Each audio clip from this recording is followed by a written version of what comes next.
우리 말씀 앞에서 우리의 다짐 고백할까요? 시작. 오늘도 주의 말씀에 마음의 문을 엽니다. 말씀하여 주옵소서. 듣고 깨닫고 말씀대로 살겠습니다. 아멘. 오늘 설교의 제목이요, 감사하기에 충분한 이유들. 그러니까 하나님께 감사하기에 충분한 이유는 한 가지가 아니라 다양한 이유들이 있겠죠. 그래서 복수형을 좀 이렇게 썼습니다. 그래서 추수감사절을 앞두고요, 이번 한 주간 우리 하나님께 감사하기에 충분한 이유들이 많을 텐데, 오늘 제가 이렇게 설교를 좀 하고 그런 것들을 한 주간 묵상하면서 내게 하나님께서 주신 감사의 이유들이 참 너무나 많다, 이런 고백들을 가지고 하나님 앞에 다음 주일날 우리 추수감사 예배를 하나님 앞에 올려드리기를 바라는 그런 마음에서 오늘 설교가 준비가 되었습니다. 혹자가 그렇게 이야기하더라고요. 지금의 이 시대를 진단하기를 감사가 상실된 시대이다, 이렇게 이야기하더라고요. 그러면서 덧붙이기를 너무나 많은 것들을 누리고 살면서도 감사하지 못하고 당연하게 생각한다, 이런 얘기를 해요. 어떻게 생각하세요? 너무 많은 것들을 누리고 살아가는데도 감사하지 못하고 이런 것들을 너무나 당연하게 생각하니, 당연하게 생각하면요, 거긴 감사가 나올 수가 없어요. 내 남편 당연하게 생각해요. 내 아내 당연하게 생각해요. 내 자녀들 당연하게 생각해요. 그럼 감사가 나올 수가 없어요.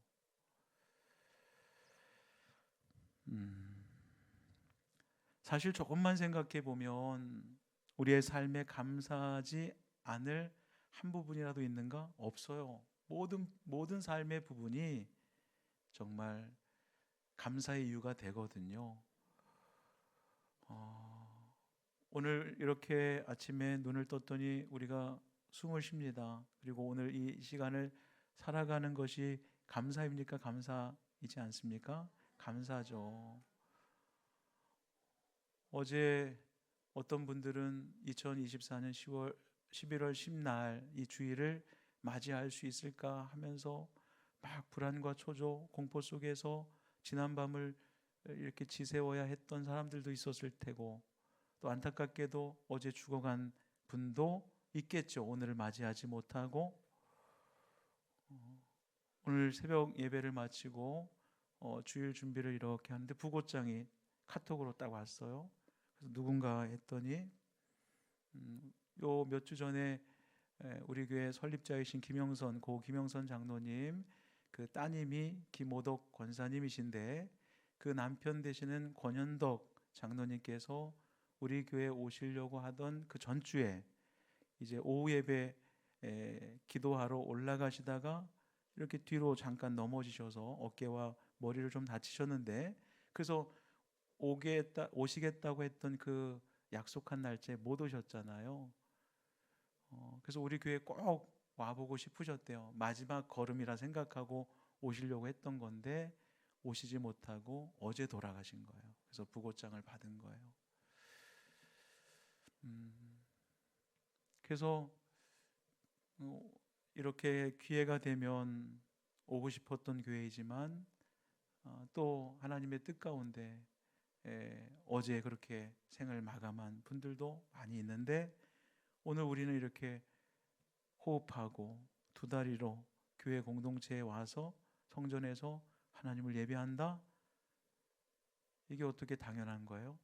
당연하지 않죠. 지금도 산소호흡기를 의지해서 정말 생명을 힘들게 연장하면서 하루하루를 지내는 사람들이 중환자실에는 가득합니다. 가득해요. 산소호흡기는 너무 힘든 거예요. 고통스러운 거예요. 그 엄청난 그 쇠붙이가 이 목구멍의 식도에 그 조그만 것을 확장시켜서 들어가 가지고 내가 숨을 쉬고 싶을 때 쉬는 게 아니라 이 기계에 의해서 숨을 쉰다는 건 굉장히 어려운 거예요. 힘든 거예요. 그래서 우리가 연명 치료를 하지 않겠다라고 하는 것도 많은 분들이 사인했을 텐데요. 그거 연세 드신 분들 그거 하면 안 돼요. 굳이 그렇게 힘들게 생을 연장해봤자 그 가족도 힘들 뿐만 아니라 본인도 힘들어요. 그러니까 어느 정도 내가 나이가 됐다고 생각하면 그거 거부할 수 있어야 돼요. 예. 그래서 존엄한 죽음을 맞이하는 것도 중요해요. 물론 막 젊은 자식이 어떤 사고로 인해서 자가호흡을 못하는 사람들은 적극적인 치료를 해야죠. 그렇지만 한 80세 넘어가신 분들이라고 한다면 그냥 편안하게 하나님께서 우리를 부르실 때 가시는 것도 그것도 은혜인 거예요. 근데 우리는 뭐 산성호흡기를 끼고 지금 호흡합니까? 우리 스스로 지금 자가호흡, 지금 우리는 호흡하는지도 몰라요. 들숨과 날숨이 왔다 갔다 지금 하면서 숨을 쉬고 있잖아요. 그러면서 성전에 나와서 이렇게 예배하는 것이 이게 어떻게 당연한 거냐? 당연하지 않죠. 당연하게 생각하면 감사가 안 나와요. 그런데 야, 이건 놀라운 하나님의 은혜구나 라고 생각하면 뭐가 나올까요? 감사가 나오죠. 우리가 입으로 찬양할 수 있는 게 이게 당연한 걸까요? 입을 열어서 찬양하지 못하는 분들도 굉장히 많이 있어요. 우리가 눈으로 말씀을 보고 또 이 성전에서 이런 좋은 성전에서 우리가 예배하면서 이곳저곳을 바라보면서 할 수, 이게 당연한 거예요? 못 보는 분들도 많이 있는데요. 저 창문을 보세요. 예. 작년에 심어놨던 넝쿨이 드디어 밑으로 쫙 내려와서 꽃을 피웠어요. 사시사철 저 꽃은 지지 않을 거예요. 예. 저 잎사귀도 떨어지지 않을 거예요. 마지막 잎새 저게 해당되지 않습니다. 반영구적으로 계속 붙어 있을 거예요. 왜냐면 좋아하기 때문에. 저런 것을 볼 수 있는 거, 그리고 감사, 교회가 날마다 그냥 이렇게 변화가 되는구나, 깨끗해지는구나, 너무 좋다, 이런 마음이 들어야지. 저 누가 했어? 저것뿐이 못해? 제가 했습니다. 제가 우리 김부르 목사님이랑 제가 지난 수요일 날 사다리 올려놓고 막 벽을 이렇게 막 나사로 뚫고 해가지고 저렇게 작품을 만들어 놓은 거예요. 2시간 반 걸려서. 그래서 만들어 놓으니까 우리도 감탄했어요. 야, 이런 놀라운 작품이 나오다니. 예.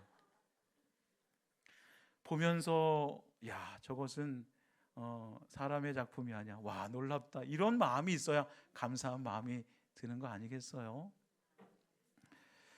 우리가 들을 귀가 있어서 우리 성가대의 귀한 찬양, 주님은 나의 노래이고 또 생명이고 내가 살아가는 이유다, 이런 찬양의 가사를 들을 수 있는 거 얼마나 감사해요. 왜냐하면 듣지 못하는 분들도 많이 있는데 우리는 들을 수 있잖아요. 건강할 때 정작 건강함의 소중함을 모르다가 건강함을 잃었을 때에 그 건강함의 소중함을 뒤늦게 깨닫는다는 이야기들을 우리가 곧잘 하잖아요. 건강할 땐 몰랐어요.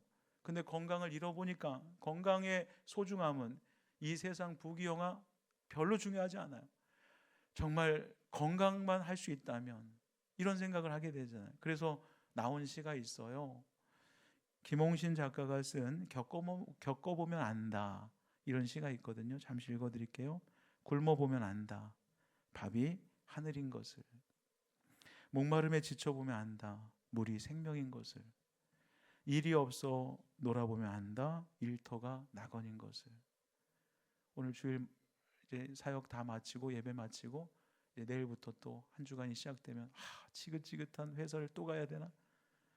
잘려보면요, 그 회사가 최고의 낙원이었다는 걸 알게 되는 거예요. 몸담고 있을 때 막 지긋지긋해도 잘려보면 야, 그 직장이 정말 최고의 낙원이었구나.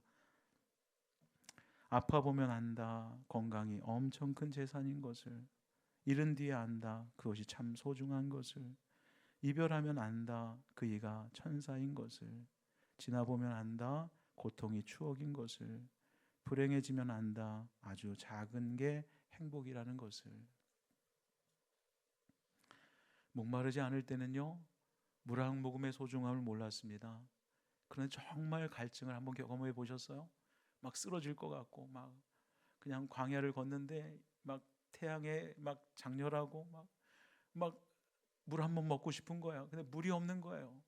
그때 물 한 모금 딱 주어졌을 때 그 소중함. 근데 우리는 지금 우리 본당 뒤에는 정수기가 있어요. 그래서 뭐 개인 그 텀블러랑 개인 컵 가져오셔서 드시라 그랬잖아요. 우리는 마음껏 물을 벌컥벌컥 마시는데도 감사하면서 드시냐고요. 그렇게 드시는 분들 거의 못 봤어요. 그래서 그냥 어떤 분은 그냥 입에 넣자마자 누가 이렇게 그냥 찬물을 돌려놨냐. 제가 돌려놨어요. 전 찬물만 먹기 때문에. 예. 어떤 분이 정수 그냥 미지근한 물을 좋아하잖아요. 저는 그냥 미지근한 먹다가 이렇게 다시 쏟거든요. 그래서 찬물로 돌려놓고 깜빡해서 정수로 안 돌려놓는. 그런데 그런 거 다 차치하고 마실 수 있다는 것에 대해서 나는 감사하고 있는가? 감사하면서 드셔야죠. 소중한 거. 수술한 분들은요, 중증 수술한 분들은요, 정말 하루 이틀은 물 못 드시잖아요. 그냥 거지에 좀 묻혀가지고. 근데 소원이 물 좀 먹고 싶어, 물 좀 먹고 싶어. 그러다가 이제 물을 마시게 되면 너무나 단맛이고 물의 소중함을 알죠. 근데 그게 또 익숙해져요. 당연하게 생각해요. 그 물 마시는 것에 대해서 별로 감사하지 않습니다. 떡 한 조각, 또 밥 한 공기의 소중함을 아세요? 배고파 본 사람들은 이 떡 한 조각과 밥 한 공기가 얼마나 소중한지 알아요. 우리는 정말 넘쳐나는 먹거리 때문에 뭘 하나 먹어도 별로 감사하지 않아요. 싱겁다 짜다 뭐 반찬 투정이나 할 줄 알지.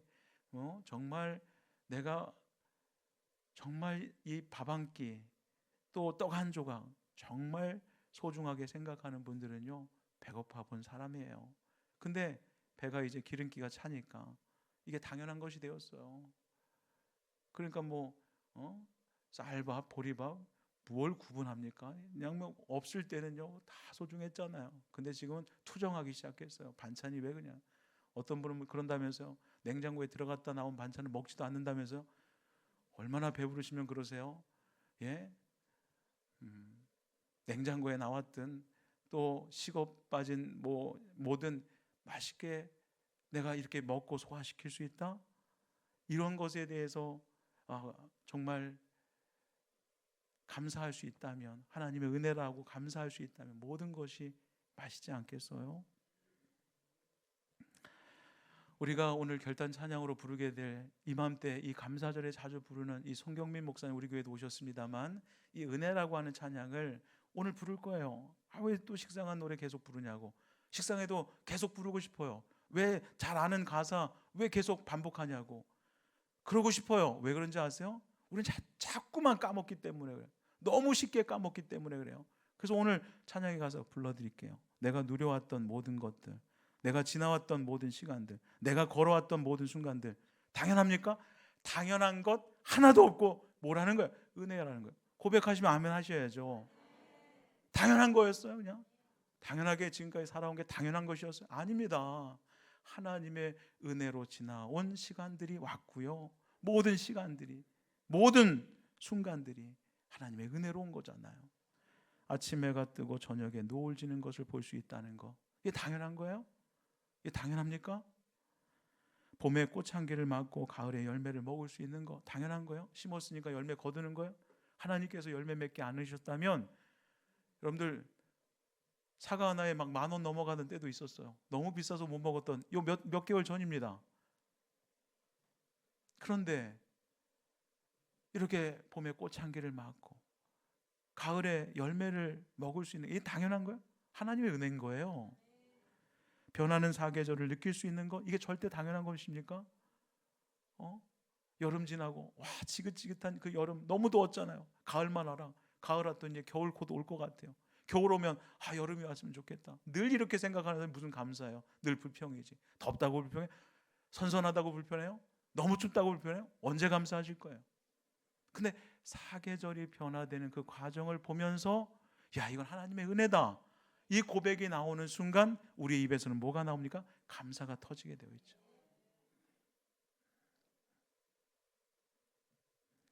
매일 되풀이 되는 일상의 삶 같지만 이 일상에 반복되는 삶이 하나님의 은혜라는 걸 아세요? 하나님의 은혜임을 아는 사람이 하나님께 감사할 수 있어요. 오늘 서명실 집사님 읽어주신 전도서 3장 13절 우리가 앞에서 나눴던 이야기들을 다 담고 있습니다. 보여주세요. 먹고 마시는 것, 이게 뭐예요? 하나님의 선물인 줄도 또한 내가 알았다. 수고함으로 낙을 누리는 그것, 하나님의 선물인 줄 또한 알았다. 첫 번째 우리 앞에서 나눴잖아요. 먹고 마시는 거, 하나님의 선물. 하나님의 선물이라고 하는 의미는 은혜라고 하는 말과 치환할 수 있어요. 값없이 주시는 선물이니까요. 은혜가. 여러분들, 내가 먹고 마실 수 있다는 것이 하나님의 은혜예요. 경제적으로 어려워서 못 먹는 분들 많이 있고요. 또 질병에 걸려서 먹고 싶어도 먹지 못하는 분들 많이 있습니다. 세계 경제 대국의 반열에 들어선 우리나라조차도 우리나라에 속해 있는 국민들 가운데 하루 뭘 먹을까를 끼니를 걱정하는 사람들이 있다는 것을 아세요? 그러므로 오늘의 이 말씀, 먹고 마시는 게 하나님의 선물인 줄 내가 알았노라. 내가 깨달았노라. 이 깨달음이 있어야 하나님 앞에 무엇할 수 있어요? 감사할 수 있어요. 그런데 저 본문 먹고 마시는 것은 이런 의미가 있거든요. 하루 일과를 다 마치고 가족들이 한 상에 둘러앉아서 하루의 일과를 이야기하면서 오손도손, 진수성찬이 아니어도 괜찮아, 산해진미의 음식이 아니어도 괜찮아요. 김치 하나 놓고 김치찜 이렇게 해서 먹고 마시는 거, 우리 가족 구성원들과 함께, 이것이 하나님의 선물이구나, 하나님의 은혜이구나 깨닫는 자에게는 무엇이 나오게 되어 있어요? 감사가 나오게 되어 있어요. 그래서 시편 기자가 같은 고백을 하죠.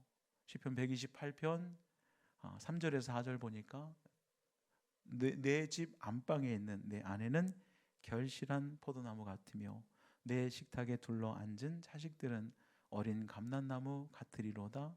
여호와를 경외하는 자는 이같이 복을 얻으리다. 여러분들, 우리는 이거 당연한 것을 하고 있는데 거기 덧붙이기를 여호와를 경외하는 자에게 주시는 복이래요. 우리는 마음만 먹으면 가족 구성원들과 함께 둘러서 먹고 마실 수 있잖아요. 모르겠어요. 요즘은 모두가 가족 구성원들이 바빠서 한 자리에 한 끼 식사를 함께 하기가 어려운 그러한 때를 우리가 지나가고 있을 수도 있는데, 정말 마음만 먹어서 정말 일주일에 한 번이라도 우리 가족 구성원들 모여서 함께 밥을 먹자, 마음만 먹으면 할 수 있잖아요. 그게 당연한 게 아니라 하나님의 은혜이고 선물이라는 거예요. 그러고 보면 뭔가 특별한 것이 있어야 행복하다? 아니에요. 남들과 다른 그 어떤 기쁜 일이 있어야 행복하다? 아니라고요. 어려운 삶의 문제가 해결돼야지만 형통한 것인가? 그것도 아니라는 거예요. 평범한 일상의 삶을 살아가는 것 그 자체가 하나님의 선물인 거예요. 먹고 마시는 것은 사실 일상적인 삶이잖아요. 특별한 게 아니잖아요. 근데 이것에 대해서 하나님의 은혜로 고백하는 사람은 그것에 대해서 충분히 하나님께 감사할 수 있다는 거예요. 올 한 해를 살아오시면서 또 오늘 말씀 듣고 이번 한 주간을 우리가 지내면서 추수감사절을 맞이하게 될 텐데, 올 한 해를 살아오면서 어떠세요?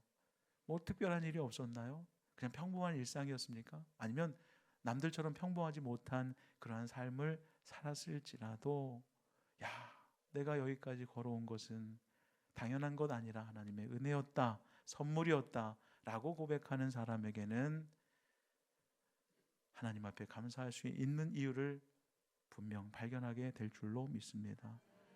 오늘 본문 또 한번 볼까요? 전도서 3장 13절 보니까 수고함으로 낙을 누리는 그것, 여기서 수고한다는 것은 가족들을 위해서 내가 애쓰고 수고한다는 것을 의미해요. 그 수고함이 뭐라는 거예요? 낙을 누리게 된다는 거예요.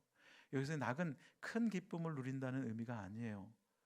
이 낙이라고 하는 히브리어를 찾아보니까 토부로 되어 있어요.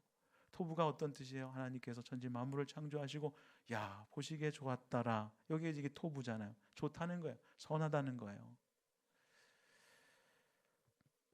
가족 구성원들과 한 자리에 둘러서 밥을 먹고 있는데 아이들이 밥을 입에 넣고 쿡쿡쿡 씹어서 잘 먹습니다. 그런 모습을 보면서 이 부모의 마음속에 참 좋다, 이런 느낌이 있잖아요. 이게 낙이에요. 내가 열심히 가족 구성원들을 위해서 일했는데 이렇게 아이들이 한자리에 밥을 먹고 있는 모습을 보니까 참 좋다. 하나님, 제 마음이 참 좋아요. 토부 참 좋아요. 그럼 뭐가 나와요? 하나님 감사해요. 이게 연결이 되는 거잖아요.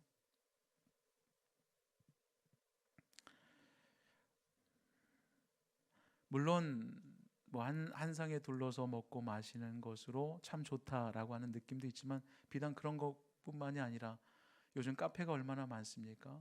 그래서 카페에 커피 한 잔을 딱 시켜놓고 또 빵 한 조각을 딱 넣고 커피 한 잔에 빵을 먹으면서 주변 풍광을 이렇게 보면서 야, 참 좋다. 이건 당연한 게 아니었지. 당연한 여유가 아니라 야, 참 이런 여유가 있네. 참 좋다. 요게 토부예요. 토부. 아주 소소한 일상에서 누리는 맛보는 기쁨이에요. 그 기쁨이 참 좋다가 이건 하나님의 선물이지. 이 고백으로 나아간다면 무엇 할 수 있어요? 감사할 수 있다는 거예요. 지지난주 우리 구역장님들과 예배 인도자분들이 가평 필그림 하우스 철로 역정 프로그램을 참여했는데요. 마침 날씨도 좋았고요. 그리고 그때 막 이 단풍이 붉게 물들어가는 상황이었어요. 프로그램도 좋았지만 그래서 막 이곳저곳에서 막 웃음들이 막 나와요. 막 사진 찍는데 뭐가 그렇게 재밌으세요? 그런 게 다 지금 홈페이지에 다 올라와 있다고요. 예, 그 홈페이지를 보시면 돼요. 뭐가 그렇게 재밌는지 몰라요. 그런데 어딘가를 가서 새로운 풍광을 보게 되면 참 좋다. 아우 참 좋아. 하나님 감사해요. 이게 이어지죠. 왜? 하나님의 은혜로 내가 여기서 이 광경을 볼 수 있으니까. 사랑하는 좋은 분들과 함께 이 좋은 것을 볼 수 있으니까 참 좋다. 하나님의 은혜입니다. 감사로 이어지게 되어 있어요. 그리고 하루 일과를 다 마치고 깨끗이 씻고 이제 잠자리에 눕기 위해서 딱 이제 침대에 들어가서 이불을 이렇게 덮었을 때 포근함이 느껴질 때 참 좋다. 하나님 오늘도 힘들었지만 하나님의 은혜로 이 하루를 잘 살 수 있었어요. 하나님 감사합니다. 이 참 좋다는 게 하나님의 은혜로 이어지고 그러면서 하나님 앞에 감사하는 모습들. 엄청난 일이 아니에요. 그저 소소한 일상인데 하나님의 선물, 은혜를 발견해내고 고백하는 거예요. 그러면 하나님께 어떻게 감사하게 되는 충분한 이유를 발견할 수 있는 거죠. 사실 내가 현재 누리고 있는 소소한 일상의 삶은요, 당연한 거 아니에요. 솔직히 말해서. 우리가 예를 한번 들어보겠습니다. 우리는 지금 포스트 코로나 시대를 살고 있어요. 이제 코로나가 지나서 우리 마스크 끼고 있는 분들 이제 감기가 있어서 기침이 나서 몇몇 분들 끼고 있습니다만 대부분 마스크 벗었어요. 코로나가 막 절정일 때, 팬데믹 때 어땠습니까? 우리가 이렇게 이렇게 촘촘히 앉아서 예배드리는 것이 이게 가능했습니까? 3층에 올라가서 밤불 먹는다는 게 가능했습니까? 이렇게 막 우리가 통성기도 하고 우리가 함께 찬양하고 막 이런 것이 가능했습니까? 가능하지 않았잖아요. 그런데 포스트 코로나 시대가 되니까 그런 것들을 다 잊어버리고 그때는 우리 함께 모여서 예배하기를 원합니다. 교회 공동체에서 3층에서 우리가 식탁 교제를 나눌 수 있도록 그 시간들이 빨리 오기를 원합니다. 간절히 희구하고 기대했던 때가 있었는데 우리는 그런 시대를 지금 살아가고 있는데 감사하고 있냐는 거예요. 이렇게 모여서 예배하고 있고 함께 믿음의 성도들 지난주에도 봤고 이번 주에도 보고 다음 주에 볼지 안 볼지는 모르겠지만 이렇게 함께 만날 수 있다는 이 자체가 어떻게 당연해요. 팬데믹 시절 우리가 지나왔잖아요. 당연하지 않았어요. 그런데 당연하게 느껴지는 거예요. 그러니까 당연하게 느껴지는 곳에는 감사가 없어요. 저 지긋지긋한 사람 또 보네. 뭘 지긋지긋해요. 떠나보면 아쉬운데. 든 사람은 티가 안 나도 난 사람은 티가 나요. 그분 꼭 있었어야 되는데 떠났다고. 그럼 계실 때 있을 때 좀 잘하시죠. 그냥 떠난 다음에 땅을 치고 후회해요. 왜냐하면 당연히 내 옆에 있을 거라 생각했거든요. 내 옆에 있는 아내가 내 옆에 있는 남편이 당연히 천년만년 계속 있을 것이라고 생각했거든요. 그런데 그런 상황 속에서 아내가 먼저 떠나고 남편이 먼저 떠나면 그 왼수가 보고 싶은 거야. 그리운 거야. 그러면 있을 때 좀 잘하시지. 있을 때 좀. 당연하게 생각하니까 그냥 감사가 없는 거예요.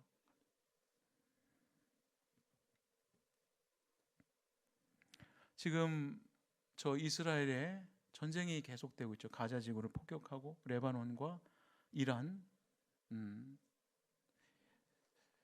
그리고 러시아와 우크라이나 전쟁이 계속되고 있어요. 우리는 먼 나라 이야기쯤으로 생각하니까 좀 거리감도 있고 실질적으로 와닿지 않잖아요. 그러면 그분들이 거기 전쟁 중에 있는 그 나라의 그 국민들은 지금 뭘 가장 원할까? 여러분, 잠을 자고 있습니다.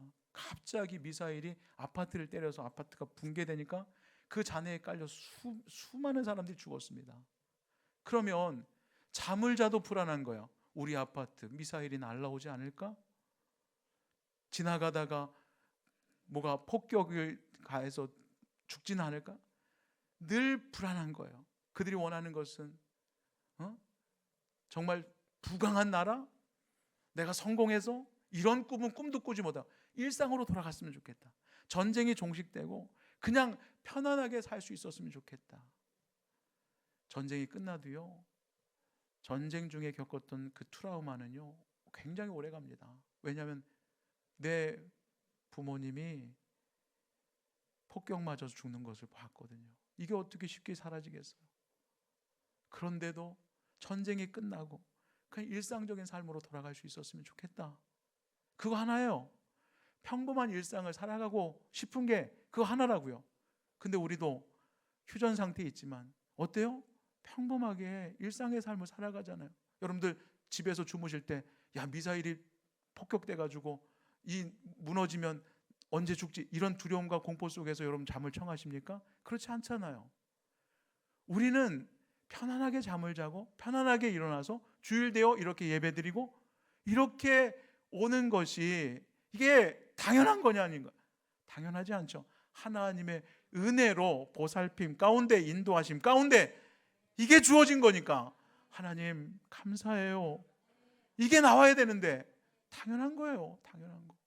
예배드리는 것도 당연한 거고, 직장을 내가 가지고 있는 것도 당연한, 직장을 구하기 위해서 그냥 불철주야 애쓰고 노력하면서 그 좁은 직장의 문을 통과하려고 애쓰는 나는 그 직장에 지금 있고 누리고 있는데도 왜 그렇게 불평과 불만이 많은지 몰라요. 당연하다 생각하기 때문에 그래요. 하나님의 은혜로 나에게 직장을 허락해 줬고 여기서 내가 일할 수 있는 그러한 은혜를 얻었으니 라고 생각하면 당연히 감사가 넘치게 되죠. 그러고 보면 일상의 삶과 평범한 삶은 절대로 당연한 것이 아니에요. 지난주에도 예배드렸고 오늘도 예배드려요? 당연한 거 아니에요. 지난주에도 만났고 이번 주에도 만났어요? 내일도 저를 볼 거예요? 그 다음 주도 저 볼 거예요? 이게 당연한 거예요? 못 볼 수도 있어요. 못 볼 수도 있어요. 이제 마지막으로 결론의 말씀을 드리겠습니다. 우리에게는요 정말로 소중하고 귀중한 선물을 우리가 받은 사람들이에요. 하나님께서 오늘도 저와 여러분을 사랑하십니다. 예수 그리스도의 십자가 은혜로 우리가 구원받은 사람들이 되었습니다. 부활의 소망을 가지고 이 땅의 삶을 살아가는 축복의 사람들이 저와 여러분들입니다. 이것은 사실 믿음을 간직한 사람만이 누릴 수 있는 최고의 특권이요 은혜요 복입니다. 제가 신학교에 들어갔을 때 정말 귀에 딱지가 앉을 정도로 많이 들었던 신학자 한 명 있습니다. 바로 칼바르트라고 하는 신학자였어요.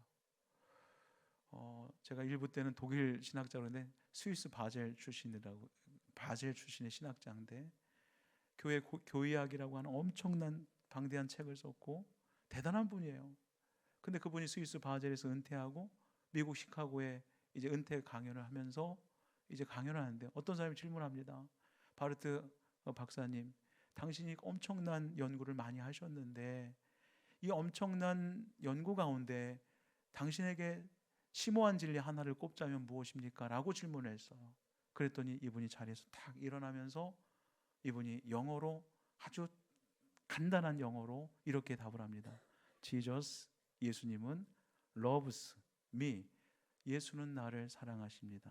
This I know. 이것을 저는 압니다. 예수님이 나를 사랑하시는 것, 나는 그것을 압니다. 그 대신학자가 당신이 발견한 최고의 심오한 진리가 무엇입니까? 예수가 나를 사랑한다는 그것을 내가 압니다. 나를 너무나도 끔찍히 사랑하셔서 십자가에 죽으셨고 지금도 그 사랑으로 나를 사랑하고 계시다는 것을 안다는 거예요. 우리의 삶이 비록 평범하고 소소한 일상의 삶이라 할지라도, 남보다 뛰어난 삶이 아니라 할지라도, 아니 남들만큼 평범하지 못한 인생을 산다 할지라도 하나님께서 저와 여러분을 사랑하신다는 이 사실만큼 변하지 않습니다. 이 고백을 가지고 있는 믿음의 사람들은 하나님의 은혜 가운데 무엇할 수 있냐면 감사할 수 있어요.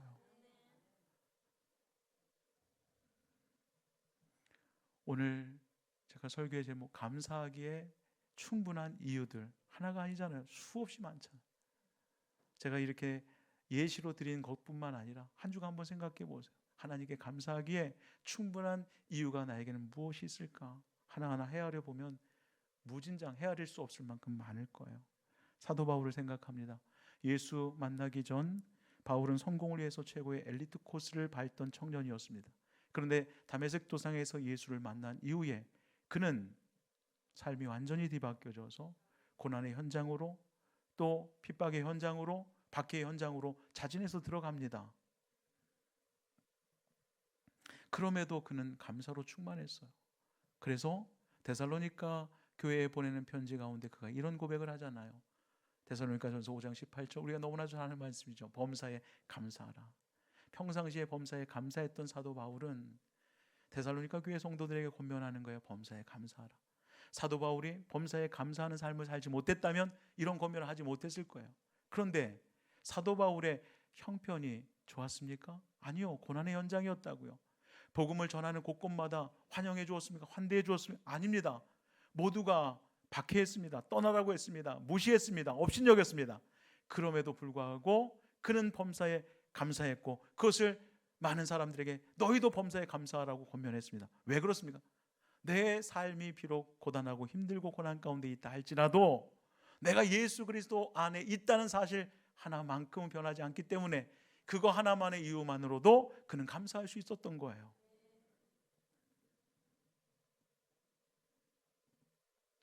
그는 결국 로마에서 목이 잘려 죽는 참수형을 당했습니다. 그러나 그럼에도 불구하고 그는 감사했어요. 왜? 하늘 소망과 천국 소망을 가지고 한 걸음 한 걸음 살아가는 믿음이 있었기 때문에, 하나님을 신뢰하는 믿음이 있었기 때문에 그는 끝까지 감사함으로 그 길을 걸어갈 수 있었다는 것입니다. 마찬가지예요. 우리가 1년 동안 살아오면서 아무런 특별한 일이 없는데 감사할 것이 없어가 아니라 그저 평범한 삶이라 하더라도, 그저 일상적인 소소한 삶이라도 주님께서 나와 함께 하심은 불변한 사실이고 주님께서 나를 사랑하신다는 이 사실도 불변한 사실이기 때문에 주님께서 나를 사랑하시고 주님께서 나를 여기까지 인도해 주셨다는 믿음의 고백만 있다면 당연히 주님 앞에 충분한 감사를 올려드릴 수 있는 거 아니겠습니까? 하나님께서 저와 여러분에게 바라시는 삶은 분명합니다. 어떤 특별한 삶을 살아내어야 한다? 아니에요. 그저 평범한 보통의 일상적인 삶을 살아간다 할지라도 나와 함께 가자.